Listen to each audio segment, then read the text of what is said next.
was Hold like... on, what are you doing? You're telling us about what? I'm going to tell you about my dream. So it's kind of like a Japanese terraced village adventure dream of sorts. And I make it to the top, to this kind of, you know, plateau on some little Japanese hilly terrace type place. And I'm on an adventure, and then there's a building to get into.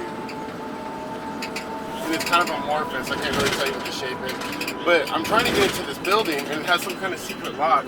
And there's like a little stand, like a kiosk type thing, like a little cart almost, just standing there. And then there's little emblems, and there's like silver bits. And you gotta, the only way to open it... Do you think your dreams are prophetic? No. And you gotta take this, like, I found another piece of silver. And the more I touched the little piece of silver that I had to these like little silver symbols, the silver would kind of liquefy. But if you didn't do it fast enough, it just would harden again. So I had to like go around and touch like all these other little silver things, and the silver began to liquefy. Wow. And somehow that opened up the building. And then I get inside the building, and the building's not fully open to me yet either. And it's some kind of like theater building. And then it's American style, like Americana theater, like what we're dealing with over there. It's weird. I'm like, there's more to it than just this theater, because I think this building's massive, but I can't tell. It's kind of like in a mountainside thing. Right, so it's like built into the mountain. Yeah, and so I'm trying to get into this theater, and then I get in kind of, and it's just like backstage prop rooms and stuff, and I start climbing over on top. And so I'm trying to get into this theater. I'm like, I know there's secrets here. And kind of in video game mindset, I'm looking for probably secret special items. Yeah. And so I keep climbing around, and then it opens up into this giant auditorium, like huge, not even an auditorium, like a giant foyer, and it's like almost like a quarter-mile long, you know, down the way. And then there's people milling about, and I was like, well, this is lame. It's like a regular commercial public place. There's nothing special about this. And I'm walking around, and there's nothing to it. And then I come across, it turns kind of into a mall. And then Michael Henson, and then Michael Henson is selling cell phones at some kiosk, like in the center. Michael Henson, and Michael's like, "Hey, I'm glad you're here. I need to talk to you." And I was like, "You know, Gazebo Michael." Yeah. And I was like, "What?" He's like, "Look, I was listening to this sermon by Paul Washer, and I think your language isn't good." I said, "What are you talking about?" And he's like, "I know you don't cuss." He's like, "Man, you just say a lot of silly words. Like, let's do this." And so he got my phone out, and he's like ignoring a customer he's selling a phone to. And this customer's like, "I want to buy a Galaxy 4. And Michael's like, "Well, hold on, this is important." The guy's like, "Okay, I guess it is." And so, I don't know why he... This is very lucid. The guy wanted to buy a Galaxy 4, so I don't know what time frame we're in. So Michael's like, "All right, go to your phone, go to your messages, and if you type XX, it will kind of show you a sliver of like the language you're using in your conversations." I'm like, "Okay, let's do this thing." And I'm pressing XX, and there's nothing wrong. He's like, "I know you joke around too much." And I was like, "Michael, I'm gonna reject what you're saying." I did this with my hands. I'm gonna reject what you're saying, but I'll listen. I agree with everything you're saying. Be careful. I was like, "But I reject that for myself." And he's like, "Okay, Atticus." And then he went back and he was like, "Okay, so you want to buy a Galaxy 4? That's wow, your inner conscious is at war within itself." Yeah. And so I kind of reject Michael, but we're still friends, I think. And he sells the guy the Galaxy 4. And I wander around. I'm like, "Man, I'm really disappointed in this adventure. I think this is super lame." And so I start going, you know, out of this place. Like, but you know what? Let me go into some back service corridors maybe. And I'm sneaking into back service corridors. And then there's weird staircases. It keeps going down. I'm like, why is this still going down? So I keep going down, and it's getting narrower and narrower. And then one of them is like I climb a ladder down, and I'm starting to feel like, okay, this is deep. Like we're underground now. What's going on? And then I see a door, and this door, I know it's full of water for some reason. I don't know why. Like there's water like halfway up. No, but behind the door it's like halfway up full of water. But it's not like it's watertight. It's strange. And it has those like stupid flip blocks like you find at like cheap hotels. Yeah. You know, where it's not. I didn't know water was on the other side. You just knew. And it's not like a flip block where it's like that bar and it goes over the little wall thing. No, it's like the flip block that just is flat and goes over. I don't know if you know what I'm talking about. Yeah, I know. It had like a bunch of those. I'm like, that's strange. And so I flipped the top two, and it starts pushing. And I hear that there's kids in there and they're screaming, dude. I'm like, what is going on? But it's also full of water, so I didn't want to get flooded out. And so I opened up just like the top two, and I pulled like these two kids out, and they're eating us in there. They're eating her. and then they're going to eat me. Oh my God! They're eating us? Yeah. And so I get these two kids out, and they look utterly ragged, right? And it turns out, underneath this place is where a bunch of kids are just being kept and stored and tortured by all these weird demon creatures and people. And so I was like, okay, we're gonna do something about this, but I didn't know what to do. And so one of these demons comes out, and it looks like a regular person, and I start fighting it for the sake of the kids. And I have weapons, but none of the weapons are hurting it. And so he peels off his skin, and his texture is like that of a pumpkin, but it's all gray. You know how pumpkins are knobbly? And he's this weird thing. He just starts talking to me and takes me up. He's like, there's nothing you can do.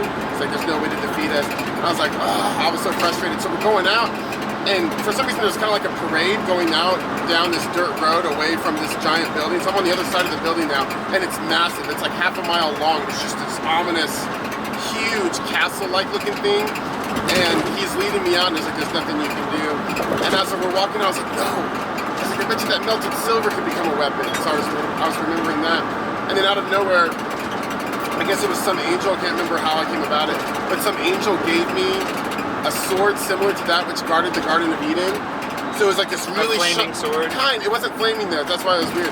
It was super shiny, but it also had a lot of black filigree crisscrossing over it. And so now I knew that I had this sword, and someone else was with me, I can't remember who. And so I slay this demon because it cuts right through him, no problem. But there's a whole parade of just random people and creatures coming down. And so I slay this guy, and inside he had an M12 Milwaukee battery. So I was Inside of him? Yes. That's what was keeping him alive. So I was like, dude, take this. And I gave it, I don't remember who was with me. So I was like, this is like $300. So we took the M12 Milwaukee battery. That's what was keeping him alive. And then we're walking along, and here comes another creature, but instead of it being more like a personified creature, like a human form, it was like this weird, lanky, multiple arms thing, but they're all of the same texture. They're all gray, but knobbly and super tough. And so I sliced this thing up, and it had two M12 batteries in it also. So I was like, oh, get these, but they're super gross. I was like, but you're getting loot. They probably still work. Right, that was the drop that they dropped. Yeah. It was M12 batteries. Yeah. And so we make it back to this place. I'm like, okay, we can kill these creatures now. And I get in there, and there's people working on not at the lower level where I found the kids and all these other chambers, but they were working a couple levels above, right? And they give you access depending on whatever. And so I start killing these people. They're all there's women and men, whatever. They're humans. I'm just killing them because they're wicked. And I climb my way down, and my kids are here now. All of a sudden, I'm like, what are y'all doing here? This is extremely dangerous. We want to help, Dad. I was like, well, okay, here's what we'll do. So Ezra stands in front of a door, and this one said Zone 1. It wasn't the same zone that I found the other kids out of. And so Ezra stands in front of the door of Zone 1, and it opens up, and this old demon creature starts coming out. He starts coming out, and he's all enrobed, and I can't see, and I just start hacking at him, but I can't cut him up for some reason with this sword, and I'm just hitting fabric. It's I'm not hitting the actual being of it, and so he's hard to fight. Ezra escapes, okay, and I finally, while he's on the ground, I start stabbing him, and I finally hit something solid, and he screams, and I keep stabbing, and it turns out he had two coconuts, and those were his being, and so I had to stab the coconuts, and that's where he was. When I woke up, I felt a sense of evil. I've been having some evil dreams. It was weird. It was pretty dark. Yeah, it sounds kind of crazy and kooky, but when you're in it, there didn't have the overarching sense no matter what's going on. Right. That was evil. It felt really dark. Discovering the demons. It was weird because they're eating us in here. It was worse than eating. You know what I mean? It's just sick. Yeah. And I just thought of all the pedophile rings and stuff. Right. And that's exactly what my mind went to. That's what they're doing. Yeah, that's what it was. This is a big facility, right? And the facility has all these other amenities and people are just shopping, but it was really created for this other thing. Right. You know what I mean? Right. And that's how the world is, right? Right. You have a very creative mind. I didn't create all that. You're saying the mind apart from myself is I'm going to do all this and that. I've been trying to come up with another story to tell the kids because I don't normally come up with them ahead of time. I just tell them as we go. There's your story, dude. No, that's too dark. Oh, eventually. I came up with another story. How there was, and maybe this, I guess that's kind of correlated. So the story starts with a little bit of the backstory. There's a giant, he's just much bigger than other people. There's a giant hero and his name is Frith. And Frith, as the story begins, he's slain the 9th demon. And he was told that in order to ascend the throne, he has to slay 10 demons. And as he's slaying the 9th demon, the demon's laughing at him because he'll never defeat the 10. Because it has the final piece of the pieces of the crown he was supposed to collect. And so the demon's laughing, and he's like, "You're gonna fail just like every other hero before you, for no one can find the 10th demon. No one can find it, right?" And so the demon laughs and he kills it, and then he gets the final piece, and he realizes, he's like, "Hold on, I have all the pieces to the crown. Is there even a 10th demon?" And so he finally puts all the pieces of the crown together, and it's fully formed. And so he realizes there is no 10th demon. It's the last deception. And so that's why nobody ever has ascended to the throne. And so he starts ascending the throne, and each step he takes, the throne gives off a sense of light. It's like this giant throne. This is something you're just coming up with? Yeah, and the crown, every step he takes, the crown becomes brighter and brighter. But as he ascends and everybody's watching with great expectation, horror fills everybody's mind because he can't see it, Frith can't see it. But everything else around him is just growing in effulgence, and he appears darker and darker. And he goes and he sits upon the throne, and in that moment he bursts asunder because he indeed was the 10th demon. Wow. And he never really, and he had a way to, he had the opportunity to not be, right? But the way that how did he have that? How did he? Because as he's collecting the pieces of the crown, and he's a giant. Yeah, he's a giant. As he's collecting the pieces of the crown, he made all sorts of concessions towards his conscience and morality, and he did whatever it took to become the king. And you can only ascend by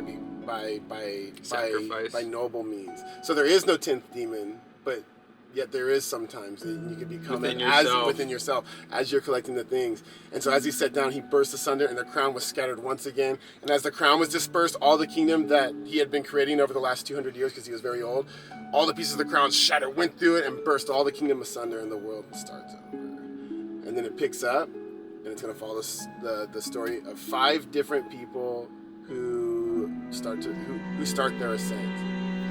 Atticus, Luke, Sam, Dimitri, Ryan burst asunder. the biggest burst asunder.